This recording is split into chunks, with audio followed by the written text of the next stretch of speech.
Winter is coming, and no, this is not a promo for Game of Thrones. With the war between Russia and Ukraine having recently crossed the 200-day mark, Europe is facing a full-blown, unprecedented energy crisis, and the winter season is not too far away.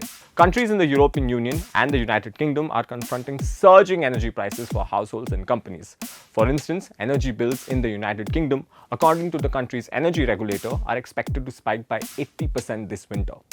Germany too has announced a 65 billion euro relief package due to the rising energy costs in the country. At the center of this crisis is Russia and its assault on Ukraine. Why? Let's find out with the help of some statistics. 90% of Europe's energy needs are imported, and 40% of this comes from Russia. As of now, more than 200 days after the Russian invasion of Ukraine, this has come down to a mere 9% because Europe does not want to fund Vladimir Putin's war machine. Countries like Lithuania, Austria, and Finland imported most of their gas needs, more than 80% from Russia. Germany met 55% of its gas needs from Russia, but after the invasion, as of June 2022, that has come down to 35%. Italy imported 40% before the war, and that has come down to 25%. As the West kept slamming Russia with sanctions, the latter started to retaliate, weaponizing its most important export, energy. Russia on 31st August stopped the flow of gas via the Nord Stream 1 pipeline, citing maintenance issues and the need to carry out repairs. The halt, Russian Energy Corporation Gazprom had stated, would last for only 3 days. But Gazprom extended that shutdown. The Kremlin on the 6th of September also blamed the sanctions imposed by Western countries after Russia's invasion of Ukraine for not resuming in full its gas supplies to European countries. And as the European Union tries to slap a limit on the price of Russian gas, Putin has himself come out and threatened that he will leave the West to freeze.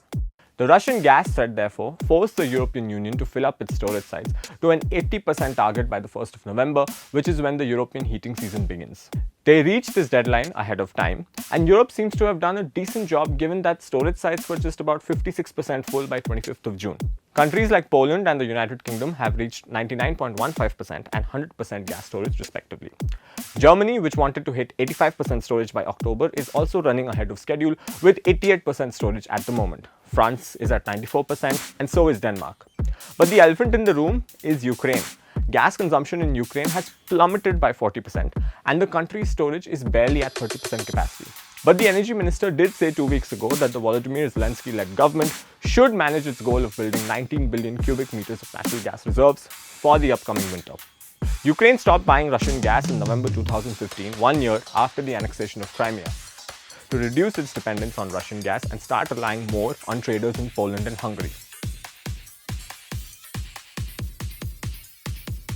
Germany has been searching for alternatives to Russian gas ever since it halted the certification of Nord Stream 2.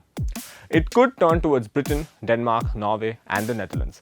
Norway has been increasing its production levels to help the EU countries achieve their target of ending reliance on Russian fossil fuels by the year 2027.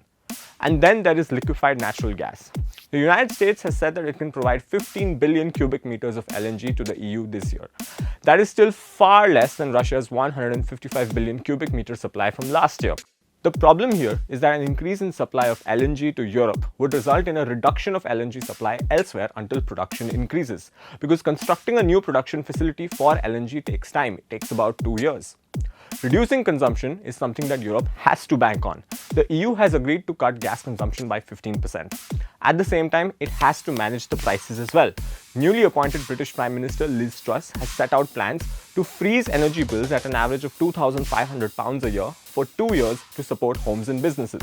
Other countries in Europe will have to implement similar policies because the biggest problem is that there is no end in sight to this crisis, as there is no end in sight to this war. After all, Ukraine has just taken back territory in the northeast, and a confident military now wants to drive out the Russians from occupied Donbass.